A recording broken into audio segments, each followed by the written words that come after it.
Good afternoon, everyone. My name is Melanie Oakley, and I'm the Chief People Officer at Zone. How's everyone feeling this afternoon? All right? Post-lunch slump kicking in? Are you okay? Good. Okay. Well, not long to go. I've been at Zone for around about 18 months, and really have been asked to share with you our talent acquisition journey during that time, as a lot has happened. It's been a pretty busy time. Before I do that, it'd be helpful for me to know who's heard of Zone. Do you know what we do? We're not a shoe store, just to clarify that. Often when I say I work for Zone or I'm the Chief People Officer for Zone, people assume we're a shoe store, which we're not. So I thought it would be really useful just to share with you a bit more about us, just from a contextual point of view, really. Some of our challenges and what we've been doing to address them. So the history of Zone goes back to 1992. It was a business that was started by a husband and wife partnership, James Friedman and Anna Kissin, and they used to do content publishing for Man United and the Spice Girls back in the day. But they saw that the future was digital and sold their first business. I went to work with a partner called Mark Parnell and his consultancy, and really grew Zone out of that business. So there was a pattern for the business in that James finding people that he liked to work with, delivering some great work for clients in Channel 4, BT, Coke, and then basically acquiring those businesses. In 2012, Zone came to Bristol. And we partnered with a company called Oros, a digital agency or tech agency at the time, to pitch and win some work for Barratt Homes, which is a client that Zone still has today. And that was the start of our journey in Bristol. And that is really where we've grown out from, actually, over the last 12 months. In 2014, the business decided to take investment from venture capital, really to scale and grow. As James could see the opportunities that were ahead, and we bought to a business called Concept Bakery in Cologne. So the locations for our business now really are based on the heritage of the business and the acquisitions that we've done. In 2016, the business acquired an experience agency called Head London, and that really pretty much brings us up to date until last year, when finally the acquisition stopped and we were acquired. And the business was acquired by Cognizant, and that really started a new chapter in Zone's history. So, according to a recent e-consultancy and Adobe digital intelligence briefing, customer experience is the way that organizations will seek to differentiate themselves from competitors over the next 5 years. Really above everything else, above service, product innovation, customer service, or even price. And really, we believe that those interactions will be the most important thing at businesses succeeding. It's how companies will win in a digital world. So really focusing on the customer experience. And that is really essentially why Zone decided to be sold to Cognizant. After 15 years of independence, we became part of one of the biggest global technology consultancies in the world. They have 265,000 employees. We're about 275. So the scale of what we do is very, very different. But actually, the coming together of their scale and capability with our customer experience and our heritage really will help us deliver for some amazing, amazing brands. And that's really about the future for us. And I just thought it would be useful to share with you some of the work that we do so that you can understand that kind of the marriage of that coming together.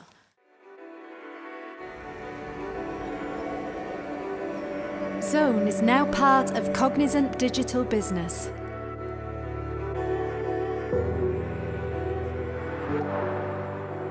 We create innovative customer experiences,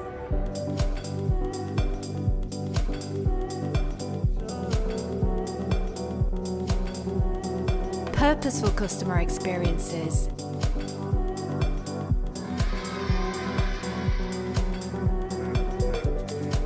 experiences that deliver sales,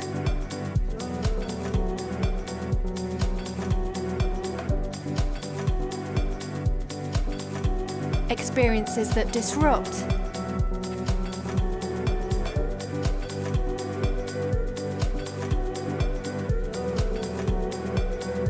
and experiences that influence.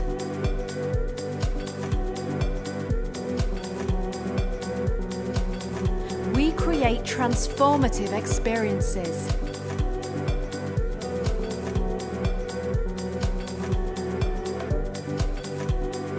Frictionless experiences.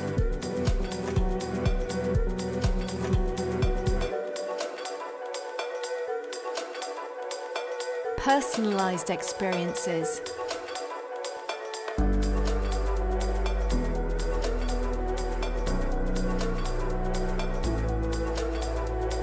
And omni-channel experiences.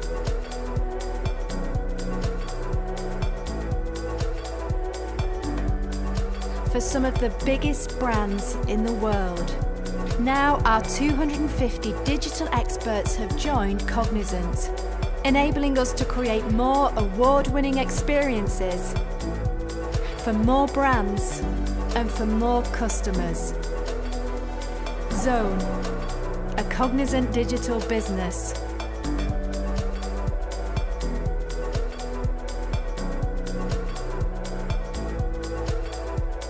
Delivering for today, building for tomorrow.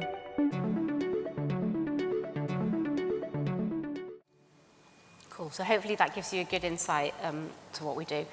And really, we've been on a journey as the business has evolved with our talent acquisition team, really to keep pace and scale with the business evolving and changing. As already kind of highlighted and said in the video, we work currently across 3 locations in London, Bristol and Cologne. Each of them are really important to us, and that's where all our people are based. Increasingly, we're being asked to put people and work with people on client site rather than in our offices, and that's brought some challenges for us. So, when I arrived at Zone around 18 months ago, it's fair to say that I found the recruitment and talent acquisition process pretty painful. We had one recruiter, we had no tools, we had very little data, and at the best I would describe the function as a CV flipping service. We worked with a lot of recruiters, external providers, and we weren't really, I didn't feel, getting the quality of candidates through the door and being able to convert those into permanent hires.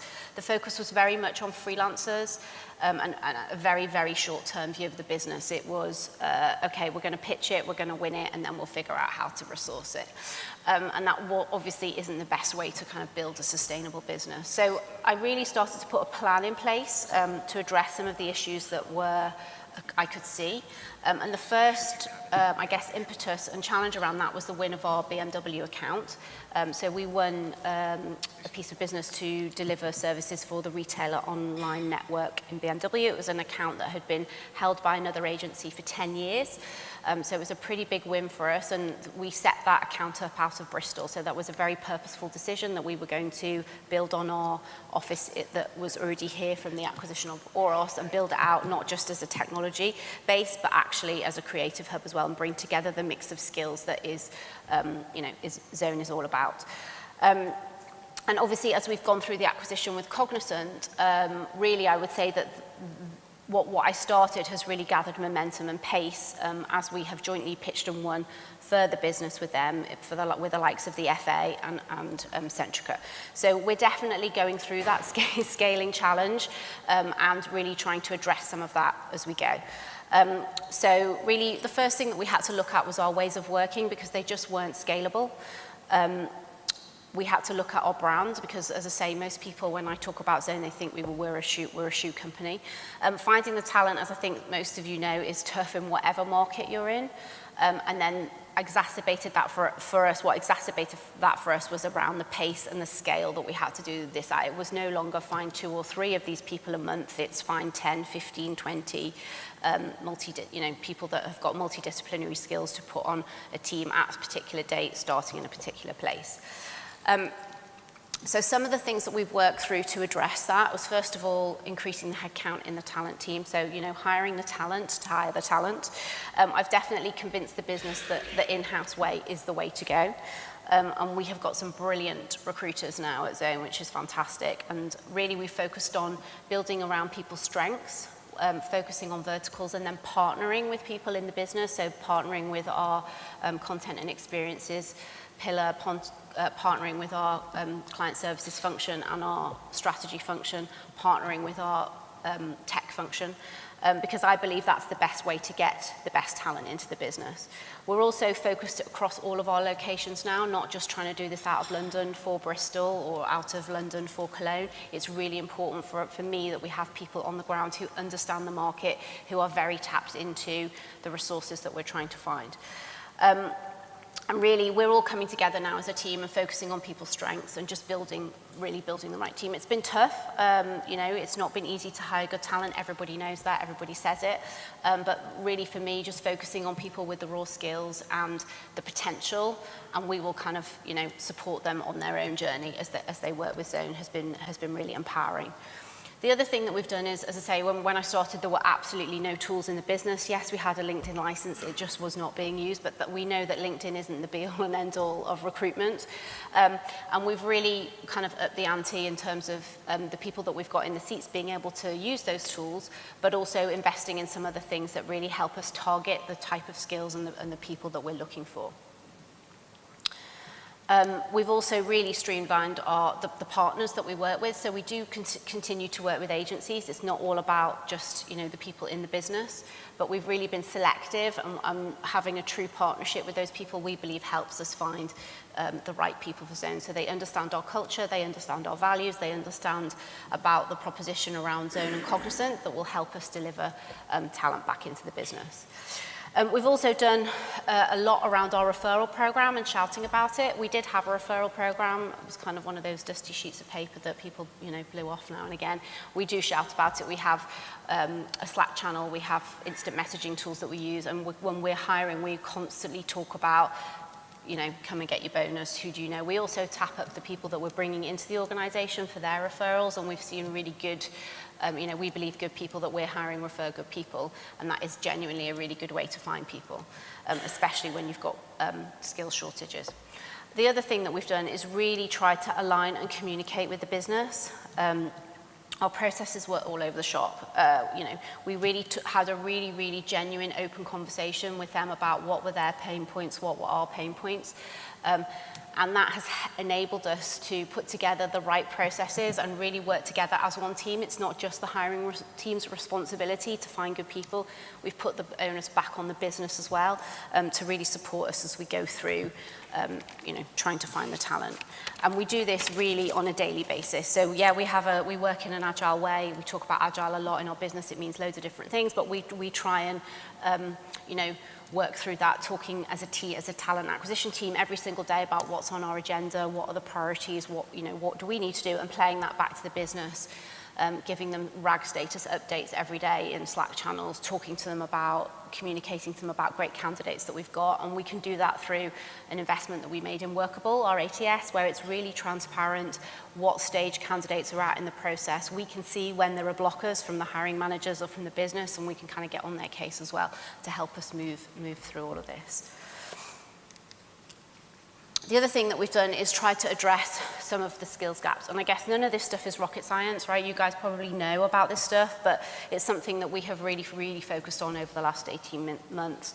When I first started at Zone, nobody could really tell me what good looked like. So my first job was to build what we call a capability framework that really clearly defined for the different roles that we have in the business what good looks like. It doesn't cover every single role. It talks about disciplines and functions and different levels. And so we are able to hire against that. We're able to promote people against that, and we're able to offer learning opportunities to people based on that. We have something called My Zone Career, which is our learning platform. It's something that we built in-house, and we're really proud of. And all the offerings that we have on that ladder up to some kind of building for capability. We're also trying to get increasingly more flexible around our hiring requirements, but it's tough, right? When people have a really fixed idea about this is the particular type of person that they want in this particular location for this role. But again, we are able to be a little bit more flexible, that we're operating across 3 different locations, and also genuinely having a conversation about maybe taking somebody that's a 70% match on skills, and what can we do to upskill them whilst they're in the business.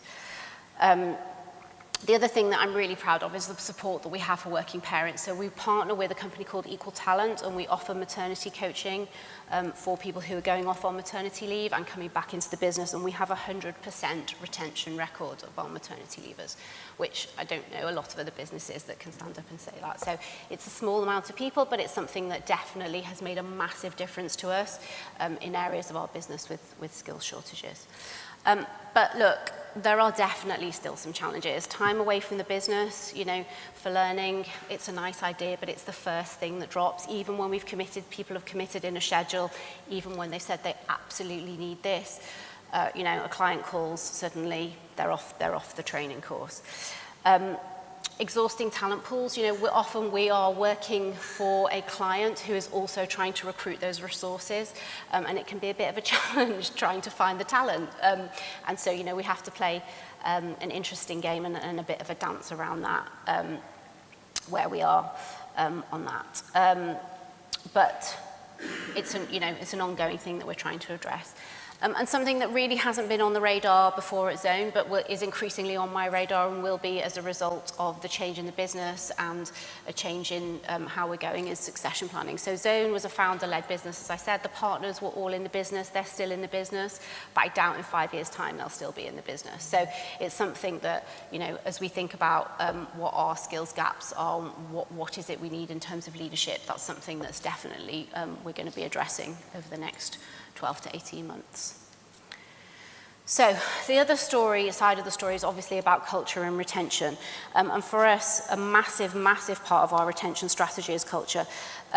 When people haven't heard of us often, as I said, but once they have an interaction with Zone or walk through the door, they really, really love us and are pretty sold on what we do.